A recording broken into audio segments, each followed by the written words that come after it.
Okay, good evening. Thanks for being with me. So, I'm going to continue the series of answers I wish my Christian friends knew about Judaism. Um, we've kind of been following in a kind of a logical line here. We went from justification and sanctification to forgiveness of sin, slash salvation, slash going to heaven, etc. And now I think I would like to try to tackle ever so briefly the faith versus works conundrum. Um, it is a conundrum, and I mentioned in my last video that, at least I think it was my last one, that Paul says that the cross is a stumbling block to the Jew, and I believe I can paraphrase Paul and say that the commandments are a stumbling block to the Christian. Um, y'all really don't know what to do with them, even with all of the apologetics that we're going to talk about here in just a minute or two, I really don't believe that the average Christian, that you, if you're a Christian listening to this, any Christian really and truly believes that you can go out there and do whatever you want to do, and as long as you have accepted um, Jesus as your Savior, whatever all that entails, that's a completely different story. I think we talked about that previously. I don't want to go back into that now. Um, but if you're saved, um, I don't believe you can go out there and kill somebody or, steal somebody's wife or pull off a Ponzi scheme or whatever the case may be, and take people for millions of dollars, and you're still saved and going to heaven regardless. I don't think you believe that. I really don't. Um, and so there's unfortunately a lot of apologetics, a lot of gymnastics that we have to do to make faith alone really work. Now, maybe my buddy will listen to this and maybe hit me back with a answer. Maybe we can talk about it one time or something like that. But or you can. I mean, if you have something you'd like to say about it, and you'd like to either talk about it actually online, or whether you just want to put something in the comment section, whatever you want to do is absolutely fine by me. Um, I just don't think, and I don't think I thought even when I was a Christian. And you can say I wasn't really. I'm not going to get into that conversation. I guess we could maybe one day do the once saved always saved type thing. But I think there's too many. Once again, there's too many apologetics that are involved with that as well. Um, but I don't think I thought even as a Christian that I could just go out and do anything that I wanted to, and I would still be God's best buddy, or that Jesus would stay my buddy. Um, and I'm sorry to, we of course as Jews don't look at God or Jesus or whatever as our buddies. We feel like that's not our way of dealing with the immortal, the eternal one. But anyway, I don't think I ever thought that, and I certainly don't think it as a Jew. And James, who was a Jew, was very troubled by this as well. Um, he said, I think it was in, what is it, James 2:26 or something like that, that faith without works is dead. And it's absolutely true. You can't just believe something and everything work out perfectly. Now, you could say, well, if you were truly a Christian, you wouldn't kill people. Well, that's no true Scotsman fallacy there. I mean, I guess any of us could say that. I could say that about Jews. Well, you weren't really a Jew, but instead we accept our those of us in Judaism who, I just mentioned the Ponzi scheme. We had a rabbi that did a big Ponzi scheme. Um, is he still a Jew? Yes. Is he a good Jew? No. And I think if Christianity came to that moment that they could say he was still a Christian, but he wasn't a good Christian, then I think we could take y'all a little bit more seriously in this department. But anyway, so the James passage, um, you can say, oh, well, you're just a bunch of liberal Christians, milk toast, etc. And that's the way that you came up with that. And if you Google it, there's a million and one apologetics, how to right that wrong, keep that ship afloat. But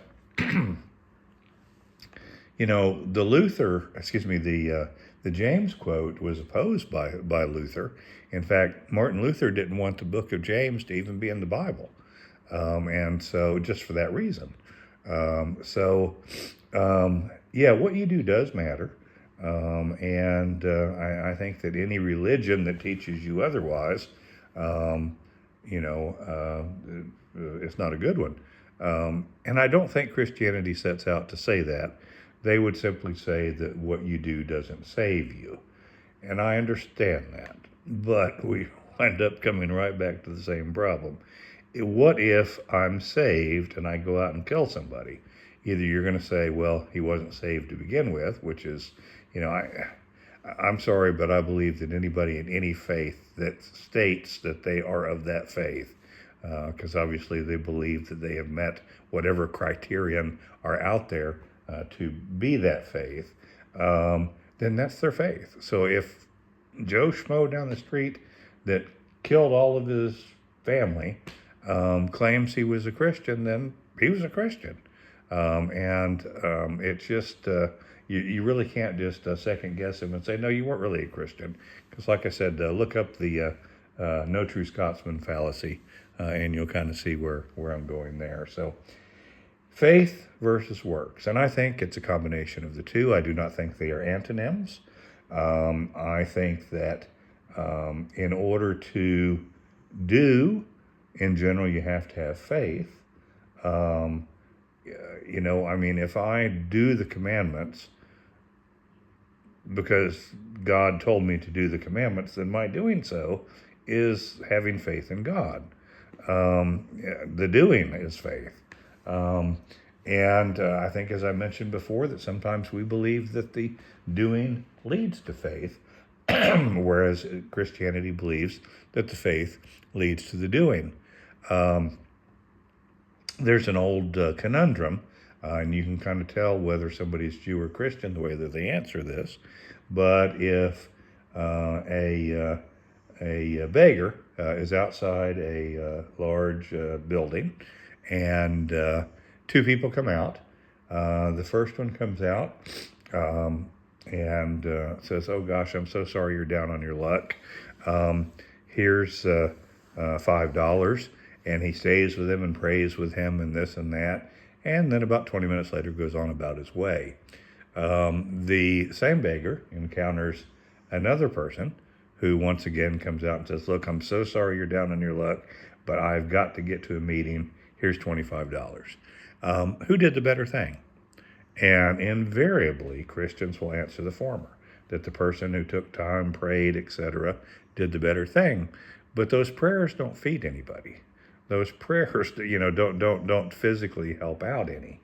So the $25 certainly comes in 5 times as handy with eating, feeding your family, etc. And let me just say this on beggars.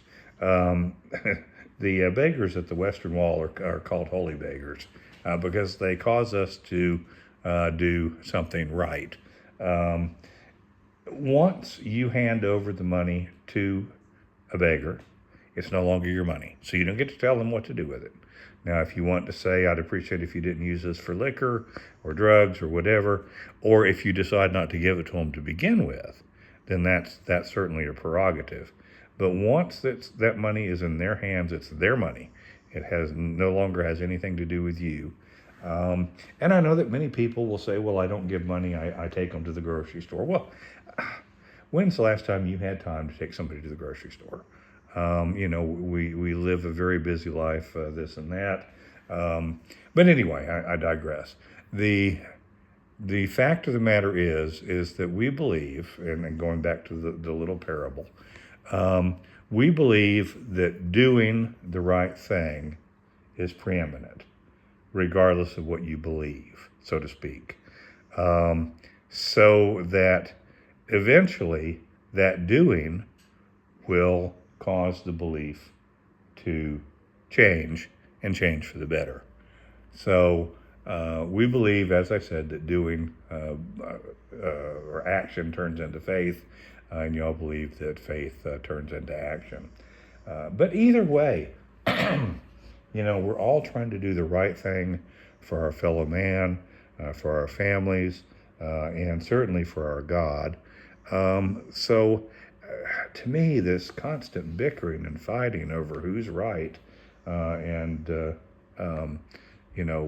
whether this is faith or works or this or that or this or that, it's all just a bunch of I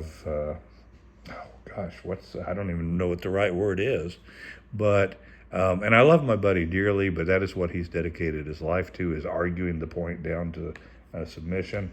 And God love him. I hope that makes him happy. I'm afraid that one day he's going to wake up and he's going to say, what in the world did I dedicate my life to, trying to make sure that you are exactly how I understand God and exactly how I understand your walk is supposed to be. Let's help each other, but not twist each other's arms, and let's see some action. Let's see some faith in action, and when we repent and move forward, I've always said that I think that if we stopped arguing over whose God is the biggest and whose denomination is the rightest, et cetera, et cetera, et cetera, and started doing God's will to make this world a better place, then I can't believe that redemption would be far behind. So faith or works? Yes. Thank you for listening.